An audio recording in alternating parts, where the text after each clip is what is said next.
de ces réjouissances 2017. Déjà, merci à Pagineup. Un double merci, parce que c'est vrai qu'il nous accueille aujourd'hui. Ça, c'est quasi le plus simple. Mais le plus difficile, c'est et de me supporter, et de céder à mes caprices quand je veux telle ou telle chose. Alors, j'y reviens plusieurs fois. Alors, quelquefois, j'ai des arguments techniques qui font que je change effectivement d'avis. Il y a des fois où je tiens à mordicus à telle ou telle chose.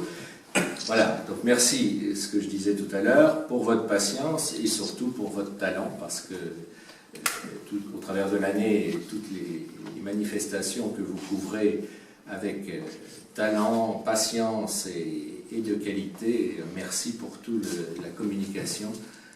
Vous avez donné un sacré coup de fouet à notre communication, et si d'aucuns veulent avoir ce virus de travailler avec vous, je ne peux que les encourager. Merci à l'ami Raphaël, que j'ai tanné un certain nombre de mois pour qu'il fasse une réalisation qui est celle que vous voyez, qui est un tableau original. Et c'est pareil, on s'est quelquefois même frité, comme on dit. Oui, parce que j'avais quelque chose dans la tête, lui il avait quelque chose d'autre par rapport à ce que tu as l'habitude de faire. Et je me suis dit, bah, tiens, il y a quelque chose qui pourrait correspondre aux réjouissances de manière à ce que ce soit festif. Donc, Raphaël, merci d'être plié à mes exigences. C'est plaisir pour moi. Et puis si vous voulez l'interroger après, parce que c'est quelqu'un qui est simple, qui n'ose pas forcément parler en public, mais comme tout artiste qui est talentueux et qui a une palette qui est bien nommée, assez large et assez colorée, et ça vaut le coup d'aller visiter son site et d'apprécier tout ce que tu fais. Les réjouissances, c'est aussi des responsables de commission, parce que s'il n'y avait que moi, les réjouissances n'auraient pas lieu. Alors vous voyez, il y en a que je fatigue, le responsable du village, je l'ai fait plier le genou au sol. Pierre, qui coordonne donc tout ce qui est le village, on appelle le village bourguignon, avec les 48 artisans qui exposent. On ne peut pas en mettre un de plus. Hein. Et pourtant, il y a ô combien de demandes. On l'a fait l'année dernière. Ô combien de demandes, hein, quasi 2 par jour, si on voulait étendre, mettre un étage au village, je crois qu'on pourrait remplir la place. Ça pourrait. Ah non, des fois, on nous dit couper les arbres. Ouais. Bon, ça fait plaisir. Ouais. Donc, merci à Pierre, parce qu'il faut là aussi de la patience, parce que vous savez, travailler avec les artisans, c'est pas toujours un long fleuve tranquille, et il le fait avec beaucoup de diplomatie. Donc merci à toi. Les travailleurs de l'ombre, c'est l'intendance. Alors eux, ils sont, quand je dis dans l'ombre, parce qu'ils sont au caveau de l'hôtel de ville, donc c'est vraiment au sens propre comme au sens figuré. Charles Quesnel qui assure, depuis 3 ans maintenant, cette mission de coordonner l'intendance, parce que les groupes qui sont là, mais au mois de novembre, il ne fait pas toujours très très beau, et ils ont besoin, après leur prestation, d'avoir un peu de réconfort, un peu de chaleur, et puis de la bonne humeur. C'est ce qu'ils peuvent trouver à l'hôtel de ville, et sous la houlette de Charles, un merci aussi à toi, parce que c'est ce que je dis, s'il n'y avait pas ces travailleurs de l'ombre, il n'y aurait pas la lumière à la surface. Voilà. Merci à vous. Les animateurs de groupe, il fallait quelqu'un qui soit là aussi diplomate, organisateur. Donc Bruno, tu assures pleinement ce rôle, sans jamais s'énerver, parce que ça, moi, je ne sais pas faire. Si tu ne vois pas quand je regarde. Oui, alors je tombe bien. Donc c'est vrai que c'est lui qui assure cette coordination avec les groupes, qui envoie les plannings, et puis pour les animateurs de groupe, ben aussi leur donner les plannings, leur expliquer comment se passe. Coordonner les petits alliages du dernier moment. Ben oui, parce que c'est ça le plus drôle. Parce qu'entre ce qu'il y a d'écrit aujourd'hui et ce qui se passera le 17 novembre, ça risque d'improviser. Une improvisation qui... Il faut souhaiter qu'il y ait plein de monde et que du coup la circulation dans les rues soit toujours compliquée. Est-ce qu'il y a mieux? Oui, ça dépend. Les accompagnateurs de nos invités, ils ont eu l'honneur de commencer la série de réunions avec Raphaël hier soir. C'est vous qui avez ouvert le bal des réjouissances. Donc là, c'est aussi complexe, hein, cet accompagnement.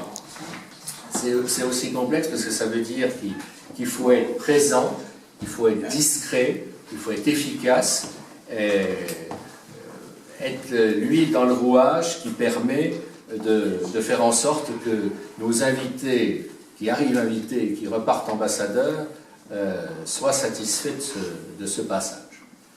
Donc voilà, c'est grâce à l'ami Raphaël et son équipe qu'on y parvient. Hier, on a eu une bonne réunion, une bonne équipe.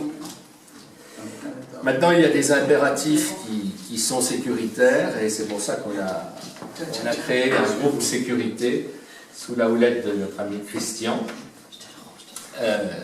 Parce que malheureusement, les événements il y a 2 ans qui se sont passés font qu'on a besoin d'avoir quelqu'un qui gère plus particulièrement ce dossier. Merci à toi, parce que c'est vrai que c'est exigeant aussi. C'est pas forcément le plus drôle d'avoir à gérer ce genre de dossier, mais c'est plus que nécessaire pour le bon déroulement de la fête. Merci. Pas de réjouissance sans les partenaires, hein. Plus d'une 40aine cette année, vous pourrez les découvrir sur le petit programme qui vous est offert, grâce à eux.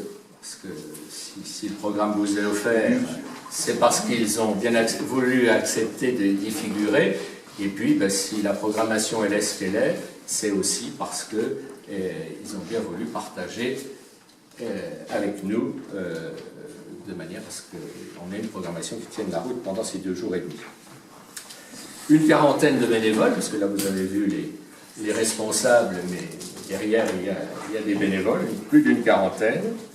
Les groupes de folklore, parce que cette année c'est l'année folklore, vous savez qu'on alterne une année musique et une année folklore, cette année c'est une année folklore, avec un groupe slovaque qui sera là donc depuis le vendredi, c'est lui qui fera l'inauguration des Trois Glorieuses, et un grand merci à eux, parce que si on les avait écoutés, ils seraient passés la semaine entière vers nous. Slovaque? Oui, Qui s'installe en France. J'ai mon monsieur sécurité. Bon. Voilà un groupe alsacien que tu connais, toi Charles. Hein, c'est pareil. Qui est un groupe original, qui n'est pas le groupe. Vous envahissez la France. Qui est un groupe original, qui n'est pas les groupes dont on a l'habitude, c'est pour ça qu'on l'a sélectionné. Un groupe récent, parce que malgré tout, ça fait partie aussi de notre Bourgogne, et c'est bien aussi quand les étrangers viennent de pouvoir leur montrer ce qu'on est capable de faire. Le groupe, le Cercle Celtique Bellenbrugge, un peu de Bretagne parmi nous, ça ne peut pas faire de mal. La Bourguignonne, bien évidemment, ça c'est pour tous nos touristes japonais, etc., etc. Et ils adorent voir de notre Bourgogne et repartir avec de belles images. Et le groupe d'Aunis et Saintonge, qui est le folklore charentais. Donc 6 groupes cette année. Les parrains, parce que c'est aussi ce que vous attendez, même si je termine par eux, ce qui vous permet de dire que ce n'est pas uniquement les parrains qui font les réjouissances, mais aussi tout ce qu'il y a autour, parce que quelquefois on se polarise beaucoup sur les parrains marraines que l'on fait venir les uns et les autres, mais la vente des vins c'est une vente de charité, il ne faut pas l'oublier, je le martèle régulièrement, c'est avant tout une vente de charité, et puis les réjouissances c'est tout ce que je viens de dire, et donc nous aurons Vanessa Demouy, qui est mannequin et actrice, qui a tourné dans le dernier Lelouch, et elle était tombée amoureuse de Beaune, donc elle m'a dit, moi je veux revenir, et c'est une épicurienne qui est mignonne, donc ça ne gâche rien pour que je lui dise, venez avec joie. Pierre-Yves Duchesne. Alors Pierre-Yves Duchesne, c'est peut-être le moins connu, et pourtant il a été dans des comédies musicales, un certain nombre de comédies musicales, et il a créé, ce qui est une première en France, une école de comédie musicale. Il a une voix assez extraordinaire, il est coach vocal, et il a fait une méthode sur la voix, dont il pourra vous parler. Daniel Fernandez, moi je prends toujours un bourguignon, parce que il n'y a pas de raison qu'on invite d'autres personnes, mais qu'on ne montre pas ce que les bourguignons sont capables de faire. Il viendra d'ailleurs dans Bonne Vibration À la lanterne. une semaine avant. Il pourra s'habituer. Voilà, il prendra la température. Il peut même rester. Et puis en parlant de température, il y aura Philippe Verdier, qui est le spécialiste de la météo. Et par conséquent, on aura 4 invités cette année qui seront là pour devenir nos ambassadeurs à la fin de ces réjouissances. Voilà, donc une fois de plus, le CFDB, c'est la culture populaire qui permet de faire vivre notre ville, qui porte des valeurs, qui transmet des valeurs, et on est heureux au CFDB de pouvoir faire vivre toutes ces valeurs pendant ces 2 jours et demi, avec joie, avec sourire, avec abnégation, parce que de donner du bonheur aux gens pendant 2 jours et demi, ça invite à faire plein d'autres manifestations pour continuer nos efforts. Voilà, merci de votre attention. Maintenant, on va laisser la parole à nos élus qui nous soutiennent.